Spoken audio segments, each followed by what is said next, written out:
But here's three things that keeps Africa enslaved to the Chinese and the white man by virtue of their politicians. Number one, we have been distracted in America, the Caribbean, Africa, all over the world. It's a Pan-African problem.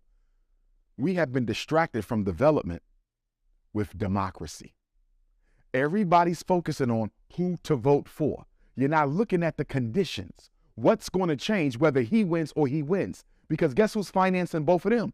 The same people stealing your oil. Who's financing both of them? The same people stealing your gold. Who's financing both of them? The same people stealing your coltan. You follow me? So democracy is a joke they play on black people to make you think you can have radical transformation without revolution.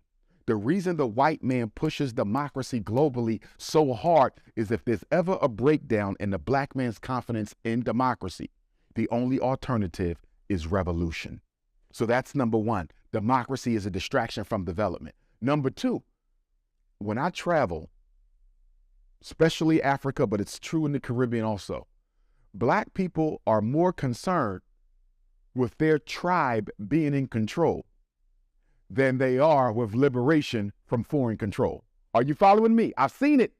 So when the elections is coming up, it's not about freeing us from white supremacy or Chinese imperialism. It's about, are my people going to be the president? Is somebody from my tribe going to be the prime minister? And because they're more concerned about tribal imperialism than African independence, this democratic scheme that they run on black people continues because we're so petty and so small in our thinking. I just want to make sure his people don't get the presidency. I'm not even looking at the bigger picture. The white man knows this. The Chinese know this. So they come in, exploit, finance both sides, so no matter who wins, they get all the resources. And then the third issue is most African leaders and Caribbean are foreign educated.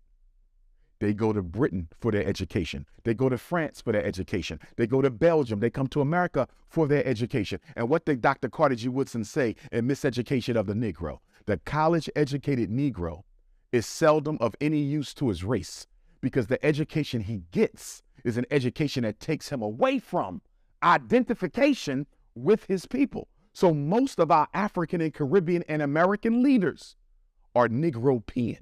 They have an African body, they have a European mind. So the white man and the yellow man are controlling the black man through remote control by virtue of conscious control of the way that he thinks.